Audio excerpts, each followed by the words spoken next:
नमस्कार दोस्तों, निशु कास्ट के यूएसए स्पेशल एपिसोड के सीजन 3 में आप लोगों का स्वागत है। एक नए लोकेशन पे जरा आज का शूट हो रहा है, वो इसलिए क्योंकि अभी फिलहाल ही मैं मार्च अप्रैल में यहाँ आया यूएस में।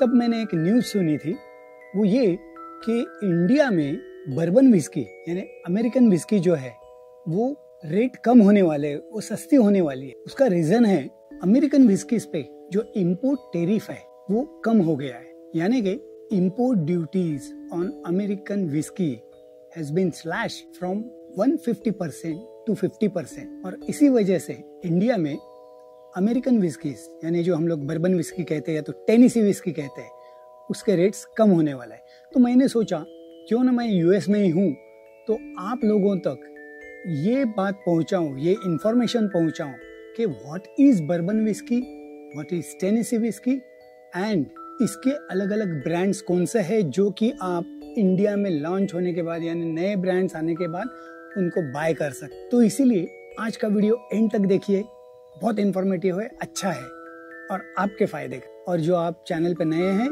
तो चैनल को सब्सक्राइब कीजिए, लाइक कीजिए और शेयर भी कीजिए। तो चलो चलते हैं, पहले देखते हैं व्हाट इज बर्बन विस्की। जैसे कि आप लोग जानते हैं कि स्कॉच विस्की को स्कॉच कहलाने के लिए वो स्कॉटलैंड में बनी हुई होनी चाहिए और वो भी स्कॉटलैंड के कुछ विस्की बनाने के रूल्स एंड रेगुलेशन से उसको फॉलो करने के बाद जो विस्की बनेगी स्कॉटलैंड में उसी को स्कॉच कहा जाएगा।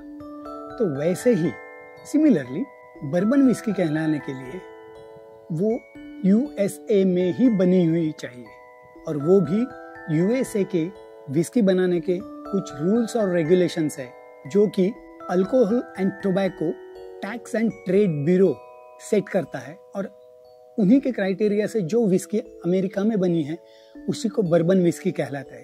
और बर्बन विस्की के साथ ही टेनेसी विस्की क्या है, तो टेनेसी विस्की जहाँ जिस स्टेट में मैं रह रहा हूँ वहाँ की जो विस्की है उसकी एक छोटी सी खासियत अलग सी है, वो ये कि उस विस्की को बर्बन विस्की ही रहती है लेकिन उसे एक प्रोसेस से जाना पड़ता है, that is called Lincoln county process, जिसे कि विस्की बनने के बाद उसको चारकोल में से, चारकोल जो मेपल वुड रहता है, स्वीट मेपल वुड, उसका कोयला बना हुआ रहता है और वो कोयले बने हुए एक बड़े टैंक में से उसको थ्रू होना पड़ता है, यानी वो विस्की को उसके ऊपर ड्रिप करते हैं और वो फिल्टर होके जो आती है और उसके बाद उसको 4 डॉग बैरल में जो एज करते हैं उसे ही टेनेसी विस्की कहा जाएगा। That charcoal filtering, that is Lincoln county process, that is वो जो विस्कीज पे की जाती है उसे टेनेसी विस्की कहा जाता है, बस इतना ही फर्क है। लेकिन बर्बन विस्की बनाने के लिए कुछ रूल्स एंड रेगुलेशंस है, वो क्या है वो हम जानते हैं। उसकी शुरुआत होती है उसके मैश बिल से। मैश बिल यानी जो इंग्रेडिएंट्स, जो ग्रेन्स इस विस्की के लिए, बर्बन विस्की के लिए इस्तेमाल किए जाते हैं वही कुछ पर्टिकुलर रेशियो में ही होने चाहिए। जैसे कि बर्बन विस्की के लिए कॉर्न जो इस्तेमाल होता है वो कॉर्न 51% कम से कम होना चाहिए। कई डिस्टिलरीज है वो 60 to 80% कॉर्न का इस्तेमाल करती है एंड साथ में राई, व्हीट या तो मॉल्टेड बार्ले, इन ग्रेन्स का भी इस्तेमाल उसमें होता है। अब उसको ये सब ग्रेन्स को इकट्ठा करके उसको हैमर मिल जो रहती है उसमें ग्राइंड किया जाता है और वो ग्राइंडेड जो मटेरियल है उसे सर्टेन टेम्परेचर के हॉट वाटर में उसको भिगोया जाता है। बाद में उसकी सेकंड स्टेप आती है, दैट इज फर्मेंटेशन। इस मैश को फर्मेंट करने के लिए कुछ पर्टिकुलर यीस्ट का ही इस्तेमाल किया होना चाहिए और वो यीस्ट नॉर्मली हर एक डिस्टिलरी अपने हिसाब से सिलेक्ट करती है और उसी का इस्तेमाल करके वो जो मैश रहता है उसको फर्मेंट करती है। इसका फर्मेंटेशन होने के बाद इसमें से जो अल्कोहल जनरेट होता है और जो लिक्विड बनता है उसे डिस्टिलर्स बियर कहते हैं, जिसमें 8 to 10% तक का अल्कोहल होता है। ये जो डिस्टिलर बियर होती है वो अगले स्टेप में यानी थर्ड स्टेप में डिस्टिलेशन के लिए जाती है और इस डिस्टिलर बियर को कॉलम स्टील या तो कॉपर पॉट स्टील में डिस्टिल किया जाता है। जबकि ये डिस्टिलर्स बियर डिस्टिल होके बाहर निकलती है तब उसका अल्कोहल कंटेंट, जो डिस्टिल अल्कोहल है, it should not be more than 160 proof, that is 80% ABV. वो 80% एबीवी से ज्यादा नहीं होनी चाहिए और उसी को फिर कहा जाता है व्हाइट डॉग, क्योंकि वो जो अल्कोहल रहता है वो व्हाइट स्पिरिट रहता है, इसीलिए उसे व्हाइट डॉग कहा जाता है। अब ये व्हाइट डॉग को एजिंग के लिए, जो अगली प्रोसेस है एजिंग, उसके लिए डाला जाता है न्यूली चार्ड ओक बैरल में। That is compulsion which is the cask. जब बैरल इस्तेमाल किया जाता है American oak barrel, it should be very new and newly charred oak barrel में ही इसे एज किया जाता है, और वो भी कम से कम 2 साल के लिए। और जो विस्की बैरल के अंदर डाली जाती है, that whisky should not be above 125 proof, that is 62.5% ABV। उससे ज्यादा वाली विस्की नहीं डाली जाती है। और जब ये मैचुरेशन के लिए, एजिंग के लिए 2 साल रखते हैं, तब जाके उसे बर्बन विस्की कहलाए। और एक प्रोसेस है इसमें, मैचुरेशन एंड बॉटलिंग। इसकी मैचुरेशन प्रोसेस जो कम से कम 2 साल है, ज्यादा तक रख सकते हैं, ज्यादा साल तक एज कर सकते हैं, लेकिन कम से कम 2 साल का मैचुरेशन होने के बाद उसको बॉटलिंग करने के पहले उसका ABV परसेंट 40% ABV तक लाया जाता है, यानी 80 प्रूफ। उससे कम नहीं लाया जाता है। 40% से अभाव चलेगा, लेकिन 40% से कम नहीं। और उस ABV के साथ, यानी उतने परसेंटेज ऑफ अल्कोहल के साथ उसको बॉटलिंग किया जाता है।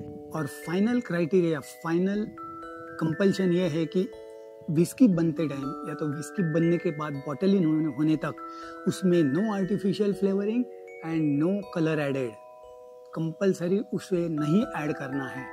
ये क्राइटेरियाज रखने के बाद जो विस्की USA में बनती है, that is called bourbon whisky. Tennessee whisky के बारे में मैंने तो पहले ही बता दिया है। तो ये सब क्राइटेरियाज को फुलफिल करने के बाद जो विस्की बनती है अमेरिका में, दैट इज बर्बन विस्की। तो इतनी अच्छी विस्की अगर इंडिया में लॉन्च होने के बाद सस्ती होती है, थोड़े कम दाम में मिलती है, तो क्यों ना हम इसे ट्राई करें, टेस्ट करें और इसका मजा लें। नॉर्मली मैं बताता हूँ आपको, बर्बन विस्कीज में जो फ्लेवर्स और अरोमा मिलते हैं वो है कैरेमल, वैनिला, ओकवुड, ऐसे फ्लेवर्स और अरोमा इसमें मिलते हैं। हल्की सी स्वीट रहती है ये टेस्ट में, and colour is little bit darker than scotch whisky, क्योंकि उसे न्यूली चार्ड ओक बैरल में एज किया जाता है। इसी वजह से उसके अंदर का जो कैरेमलाइजेशन है नए चार्ड ओक बैरल का, वो उसमें उतरता है और वो विस्की थोड़ी सी डार्कर शेड में आती है। आपने देखा होगा नॉर्मली स्कॉच विस्की हल्की गोल्डन येलो शेड में आती है, एंड जो बर्बन विस्की है दैट इज डार्क कलर में आती है। और ये विस्की कॉकटेल्स के लिए बहुत बढ़िया रहती है। ओवर द आइस भी आप पी सकते हैं, बहुत अच्छी रहती है, स्वीट रहती है। मैंने यहाँ पे ट्राई की है, मैंने कई वीडियो एपिसोड्स भी बनाए हैं।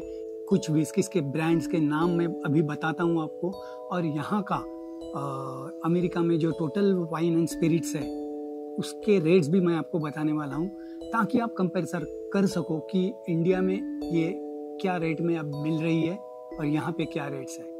तो चलो मैं आपको कुछ बढ़िया ब्रांड्स के नाम बताता हूँ, लिख लीजिए, जो आपके काम आएंगे।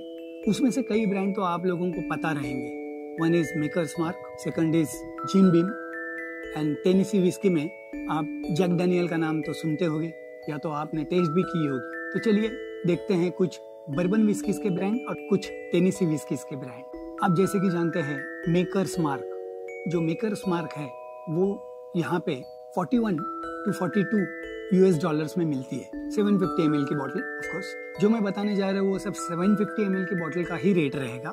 अल्कोहल अगर उसमें ऊपर नीचे होता है तो वो भी मैं बताऊंगा। Then another brand is Jim Beam, जो अपने यहाँ भी आप लोग जानते हैं, आपने पी होगी, लेकिन उसका जो डेविल्स कट वेरिएंट है वो आप जरूर ट्राई कीजिए अगर वहाँ पे मिलता है तो। अगर मुझे यहाँ पे मिलता है तो मैं उसका रिव्यू आपके लिए जरूर करने वाला हूँ। थर्ड एक बढ़िया ब्रांड है, और ये सब ब्रांड जो मैं बताने जा रहा हूँ वो एक मिड रेंज वाले हैं, not very higher end not very lower. तो मिड रेंज वाले जो ब्रांड्स है वही बताने वाला हूँ। तो अगला ब्रांड है वुडफोर्ड रिजर्व। वुडफोर्ड रिजर्व ये बहुत ही सुंदर विस्की है, पीने में काफ़ी मज़ा आता है, काफ़ी स्मूथ है, और इसका जो 750 ml का बॉटल है उसकी कॉस्ट है $35 to $36। अगला ब्रांड है वाइल्ड टर्की 101। जी हाँ, 101 दैट इज प्रूफ, 101 प्रूफ, यानी इसका ABV है 50.5। बहुत सुंदर विस्की है, स्वीट। इसका रिव्यू मैंने मेरे फर्स्ट सीजन में मैंने किया हुआ है, उसको ज़रूर देखिए आप। और उसकी यहाँ पे कॉस्ट है ऑलमोस्ट $35। Worth buying whisky. इसके बाद में एक बहुत अच्छा ब्रांड है दैट इज बफेलो ट्रेस। जी हाँ, बफेलो ट्रेस जो विस्की है वो एक 750 ml की बॉटल आपको यहाँ पे यूएस में $34-35 में मिलेगी। Very nice brand, very nice whisky. और एक बढ़िया ब्रांड है दैट इज नॉब क्रीक। अगर मुझे ये विस्की की बोतल मिलती है तो मैं इस विजिट में इंडिया आते टाइम इसे ज़रूर लाने वाला हूँ। ज़्यादा कॉस्टली नहीं है, यहाँ पे इसकी कॉस्ट है $36, 35.99 है, लेकिन आई विल कॉल इट $36-37 में आपको यहाँ पे मिल जाएगी। अगर ये ब्रांड इंडिया में मिलता है तो इसे ज़रूर ट्राई कीजिए। अब मैं जो ब्रांड बताने जा रहा हूँ ये एक यूएस का बर्बन विस्की का बहुत ही अच्छा ब्रांड है, लिटिल बिट हायर रेंज वाला है। इसका नाम है ब्लैंकटोन सिंगल बैरल। इसकी कॉस्ट है 170 या तो $171, but this is premium range वाली बहुत सुंदर बर्बन विस्की है। अब कुछ मैं ब्रांड्स बताने जा रहा हूँ वो टेनेसी विस्की के। जी हाँ, अरे जिस स्टेट में मैं फिलहाल रह रहा हूँ उसकी विस्की के तो कुछ नाम बताने होंगे। उसमें से एक नाम तो आप पक्का जानते हैं, that is Jack Daniel number 7। Jack Daniel number 7 की यहाँ पे कॉस्ट है $43। उसके बाद जैक डैनियल का ही और एक ब्रांड है that is gentleman Jack. Very nice brand, जिसको मैंने बहुत पहले ट्राई किया है। जब मैं यहाँ फर्स्ट विजिट की तब ट्राई किया है। बहुत सुंदर ब्रांड है, वेरी स्मूथ। और ये जेंटलमैन जैक टेनेसी विस्की आपको इंडिया में ज़रूर मिलेगी। अगर मिलती है तो आप इसे ट्राई कीजिए। बाद में अगला ब्रांड है George decal. George decal Tennessee whisky की कॉस्ट है $72 या $73। वो भी यहाँ पे अपने यहाँ अगर जॉर्ज डिकेल मिलती है, go for it. And another mid range का जो एक ब्रांड मैं बताने जा रहा हूँ दैट इज ओल्ड डोमिनिक। $39-40 में विस्की अवेलेबल है। ये भी एक अच्छा ब्रांड, यहाँ पे काफ़ी चलने वाला ब्रांड है। तो ऐसे कुछ ब्रांड्स के नाम मैंने आपको बताए हैं। और ये ब्रांड्स अगर अमेरिकन विस्की सस्ते होने की वजह से, इंडिया में सस्ती होने की वजह से अगर ये लॉन्च होते हैं यहाँ पे इंडिया में, तो आप इसे ज़रूर ट्राई कीजिए। अरे स्कॉच विस्की तो हमने ऑलमोस्ट लाइफ टाइम पी। जब से विस्की, अच्छी विस्की पीना सीख लिया तब ब्लेंडेड स्कॉच या तो स्कॉच में ही हम लोग अटके हुए हैं। अब कहीं जाके अलग टाइप की विस्की मिलने वाली है तो उसे भी आप ज़रूर ट्राई कीजिए। और मुझे एक बात बताइए कि क्या ये अमेरिकन विस्की, बर्बन विस्की सस्ती होने की वजह से इंडियन विस्की मार्केट में, इंडिया में जो बनी हुई विस्की है, इंडियन सिंगल मॉल्ट या तो इंडियन विस्की, इसके ऊपर क्या असर पड़ने वाला है? ये भी मुझे कमेंट में आप ज़रूर बताइए। Jack Daniel, Jim Beam, makers mark, ये जो 3,500 के आसपास मिलने वाली विस्कीज है, तो 4,000 के आसपास मिलने वाली विस्कीज जो अभी 1800 से लेके 2100 के बीच में हमें मिलने लगेगी, तो naturally we will go for that type of whisky. बहुत अच्छी विस्कीज रहती है तो हम लोग ज़रूर इसे ट्राई करेंगे। थोड़े समय के लिए स्कॉच को बाजू में रखेंगे और अमेरिकन विस्की ट्राई करेंगे। कैसी है वो तो टेस्ट कीजिए। You must explore all type of whisky. जैसे कि हम लोग आयरिश विस्की एक्सप्लोर करते हैं, टेस्ट करते हैं, जापानीज विस्की करते हैं, तो अब अमेरिकन विस्कीज की अलग अलग वैरायटीज मिलने वाली है, तो उसे भी आप ट्राई कीजिए। तो दोस्तों मुझे बताइए ये एपिसोड आप लोगों को कैसे लगा, और ऐसे एपिसोड्स देखने के लिए निशूज कास्ट को सब्सक्राइब कीजिए, लाइक कीजिए, शेयर कीजिए। And drink moderately, don't drink and drive, drink responsibly, and let's learn how to drink it right with Nishu's cast. Cheers.